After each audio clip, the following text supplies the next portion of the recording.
Let's see what we got.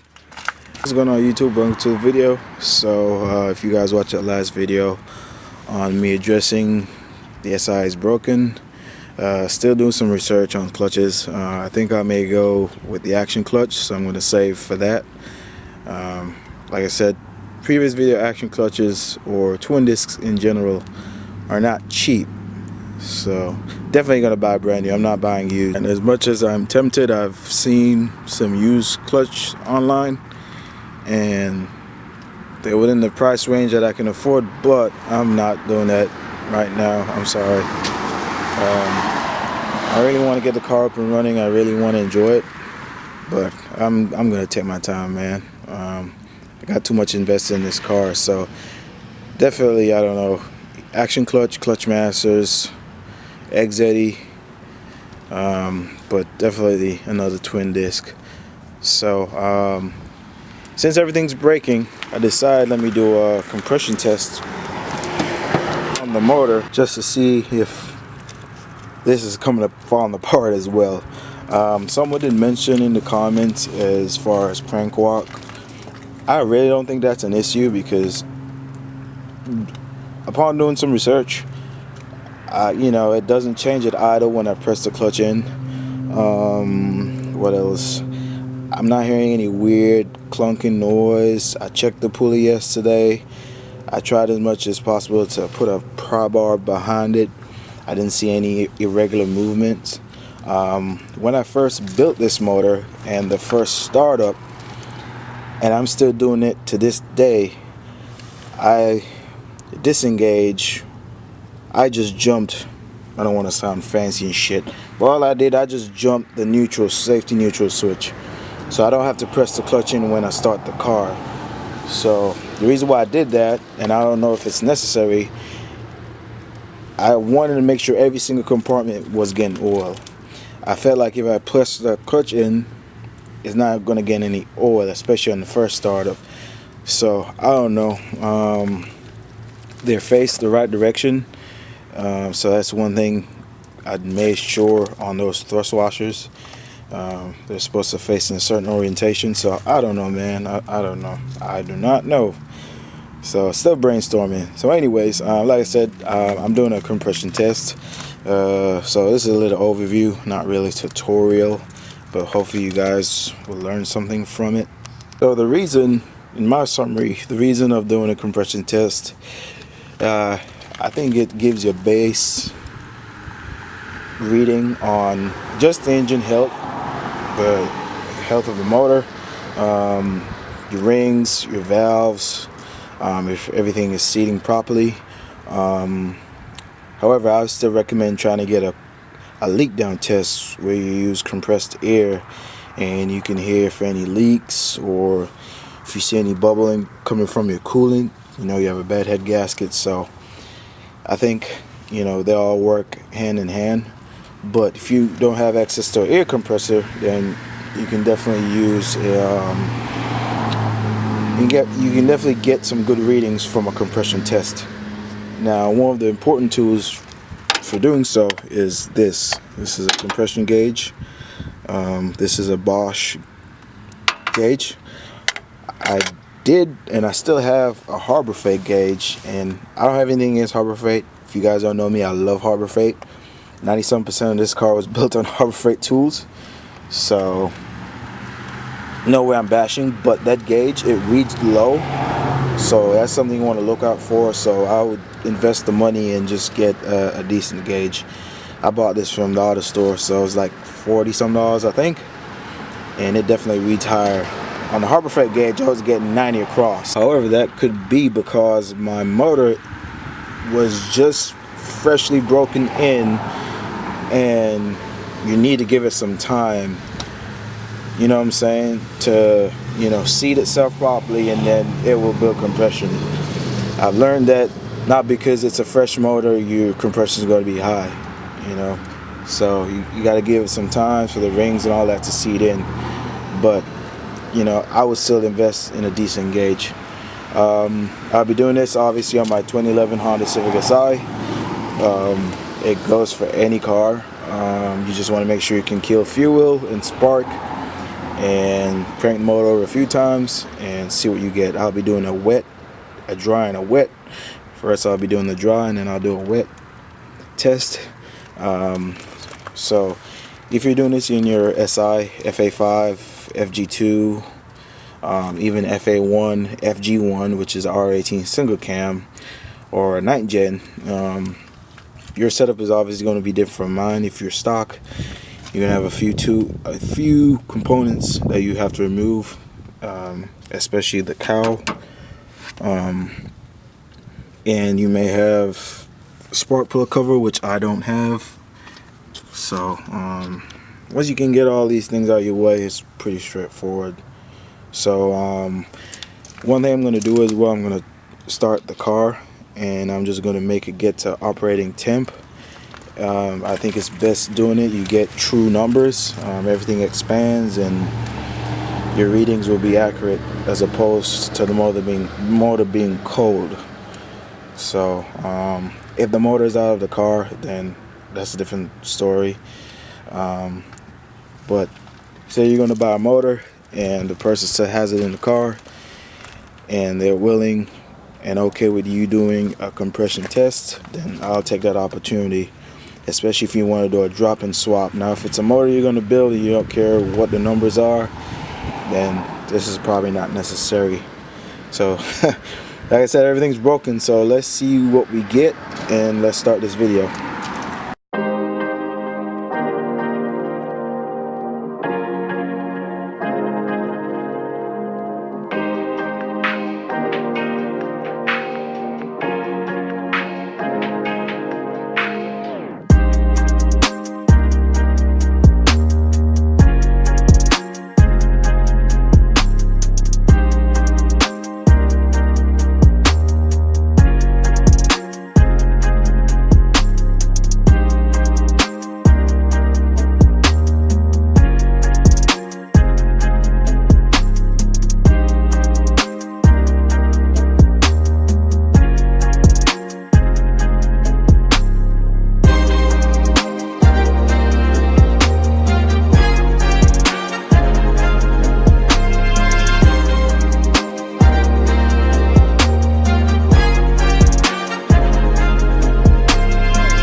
So just to show you guys how the plugs are looking, I try to keep them in order. So you guys can see here, number 1 has a little bit of stain on it. It's number 1. Number 2.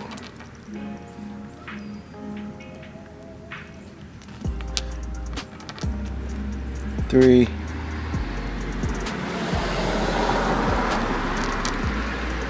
Number 4. If you guys are professionals, let me know what you think. Things that I look for specifically is the electrode. Make sure the tip's not broken or anything, and obviously the color of the plug, carbon deposits. Check for oil and all that. If you do see any oil, maybe your spark plug seals on the valve cover needs to be changed. Guys, so before I do that test, I want to make sure I kill any fuel delivery or any spark to the spark plug harness. So there's a number 11 and a 19 slot in the fuse box. They're both 15 amp fuses. One is a main and one is a sub. So you want to make sure, if you're doing this for your first time and it's in an 8th gen, I think for the 9th gen it's the same as well. Make sure you remove those 2 fuses. They're both 15. So I'm gonna get to that, and then I can set y'all up on the tripod and begin. Number 1, dry test, number 1 cylinder. When I crank my motor, I do it for like 10-12 times. That's just me.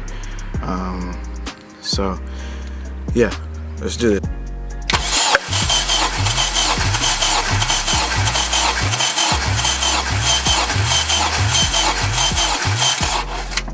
One's pretty crazy, so 240, and That's just a dry test. Release the pressure off of it. Now the reason why I hold my cranks for so long, because I don't have anyone out here watching the gauge. So I just set a base for me to crank it that amount of time, and hopefully my readings will be even across. Now on these motors, the instruction manual does say 135 is a minimum. However, I kept doing some research and I kind of got confused why so low on a motor that is. This motor is almost, well, not close, but is damn near 12 and change. But it's 11, I think 11.3 to 1 compression ratio, which is pretty high. And again, man, these K motors are crazy. You imagine all that compression and boosted, man, it's crazy. Which is good because you can run less boost to attain the same power as opposed to a low compression motor. It has to run more boost. So this motor is stock. You know, I put the stock rods in, stock pistons, so 11.3 to 1 I think, and the gap are stock. The piston gaps, oil consumption, compression, all of them are stock.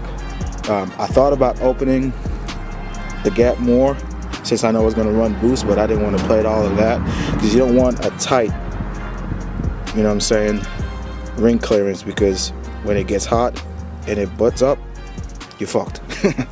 So I'm still learning as I go. So we're gonna go over to number 2 and see what we get.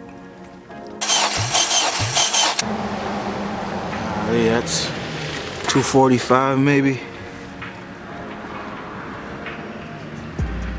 So 200, yeah, I'll say 245. 240. Around the same as number 1. Not too bad. When you're checking your variances, I think the manual said 28 is fine, but I mean 1 to 2, I'm getting like 1 to 5 variance. You know what I'm saying? It's that ain't bad in my opinion. So we're gonna go on to number 4. One thing as well, if you're doing this for your first time, you want to make sure you have a good battery. My battery's down here, and you know, I turned the car on so I was able to charge.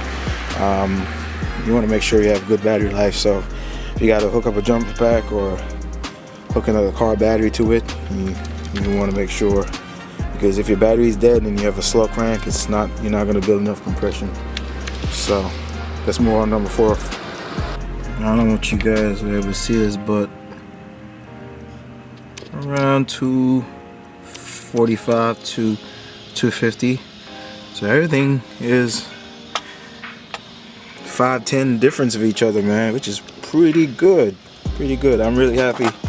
That's a first build, man, so I think I broke this motor in pretty well, and this is only a dry test, so I'm really surprised to see what the wet tests will produce. At this point, I don't think it's even necessary doing a wet test, to be honest with you, but just to entertain you guys. And if this video is real long and you made it this far, like I always say, man, much love, respect. So I think I'm just gonna do the wet test just to see, and but I'm pretty happy with these numbers. The oil that I use is Rotella T6. It's a heavy duty diesel oil. I go through K20A.org on the Facebook group, and I see a lot of guys ask, you know, what type of oil to use if you have a boosted car or just in general. And I think that's where you got to do your research, guys. Everyone has a special blend and, you know what I'm saying, brand, and, you know, what's best for them, you know. But again, I keep saying this, I'm no professional at this, but when it comes to reading about cars, I'm so nerdy about it. Tell me to read, do my schoolwork, no. But you gotta read, man. The reason why I chose this oil, because, and obviously I'm sure you guys watch a lot of videos and a lot of guys have used this oil, but I think it works well on the temperature, and from what I read.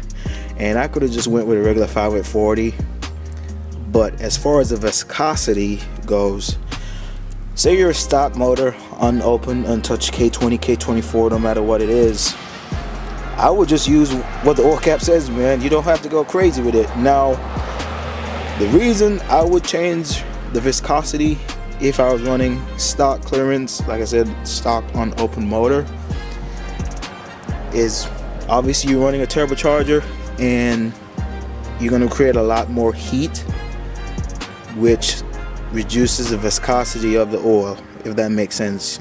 You professionals, you can call me out. I don't have any problem with it, but I think it's all common sense. So I wouldn't go for anything crazy thick like a 15 weight or anything like that. You know, you got to make sure you go within the tolerance of your bearings. I have ACL bearings. I have 1.5 on the clearance, so I can run a thicker oil. You know what I'm saying? So when I broke this motor in, I was running 10 weight 40. I just dropped it down to 5 weight. It doesn't get crazy cold out here in Paragould, Arkansas. So that's one thing you gotta watch out for. If you're in cold weather, you don't want to use a thick oil, and when it gets to the summertime, you don't want to use too much of a thin oil. You know what I'm saying? It's just all common sense, I think. Just gotta read, you know what I'm saying? So that little talk I had, I'm sorry. I just wanted to put that out there, but I just use this oil because I like it. You know what I'm saying?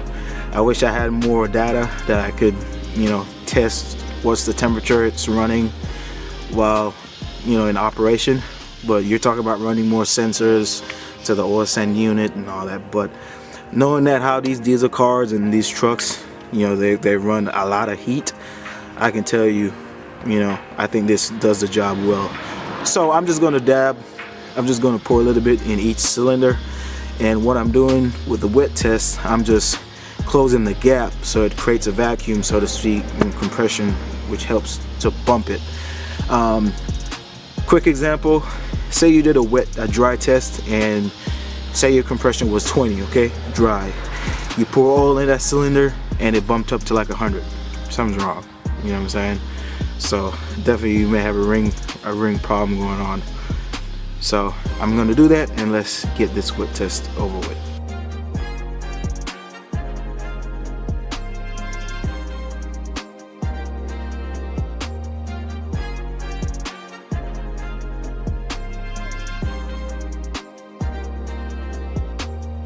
God damn. So number 1, wet. You know it's gonna be this crazy, but here you go.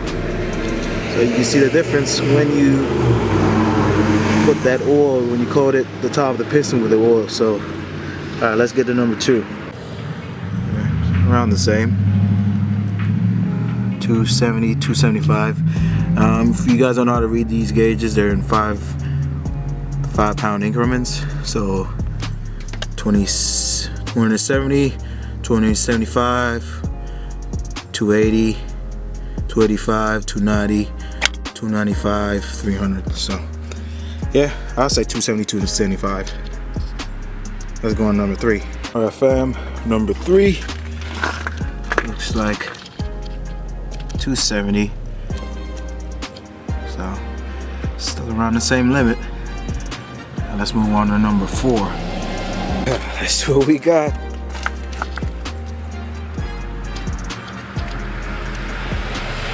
So I would say 275, around 275. So here you guys have it. That's a wet test on the K20Z3. Alright fam, so if you made it to the end of the video, thank you. Much love. I hope you learned something from it. So I'm really happy with those numbers, both dry and wet. I guess I did a good job on breaking the motor in. I did so much research on how to break a motor in. I probably watched the same or read the same article 10 million times because I'm a slow learner, so it takes me quite a bit to grasp, you know what I'm saying, something that I'm reading or trying to learn. So when I first started the motor, I kept it at a certain RPM. I didn't rev the shit out of it, but I kept the RPMs bouncing, so you know, just to get the rings all seated in. Change the oil, you know what I'm saying, gave it the first drive on the conventional oil, 10 wick 40. Revved it up, backed off of it, let the engine brake, if that's what you call it. It is where you don't actually use the brake pedal, but you just rev it up, back off of it, let it come down. I quick shift on it, and James did a good job of putting a boost cut on it. So while I was on the base map, I wasn't able to make boost, so I wasn't able to hit on it. So that was a good thing. And this, like I said, I've changed the oil on this motor lots of times, and right now it has 4,500 miles, if I'm correct. So yeah, I'm really happy. Took it on a drive, everything's okay, other than the clutch is slipping. I want to make sure I put everything back to how I had it. So she drives okay, and I'm trying to drain the gas. You guys see I have no gas, so I'm trying to drain all the E85 out. I don't know how long this car is going to be sitting, so until I can save the money up and get me a clutch and still do my research, it's just going to be parked right here. And I don't want the E85 to sit inside the tank, especially in the fuel sender, because as we know, these 8th gen fuel senders are not E85 proof. So after a while, the E85 is going to separate, and I don't want anything to get gunked up as far as my injectors as well. So I'm actually going to go back down the road right now, put in some 93 and change the tune to the 93 tune. So and just start up regularly, as you know. Like I said, I won't drive it because I don't want shit to get worse.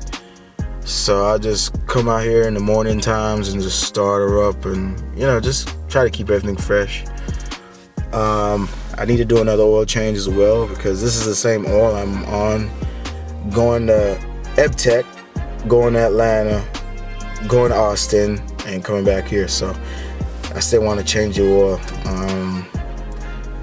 So yeah, that's the end of the video, guys. I'm gonna keep at it, just driving it down the road. You can tell this car, it wants to go, man. It wants to go in the boost. It wants to go. It sucks that it's broken this early, but it's all a learning lesson. And as much as I said I want to part it out, I'm going to keep at it. And with the channel, hopefully we can get to 1,000. And I'm going to keep building cars, but as far as the channel, I want to keep at it. That's all I think about when I'm at work, man. Ideas, video ideas, videography ideas, cinematic shots. That's all I think about at work, man. So I really want to keep at this.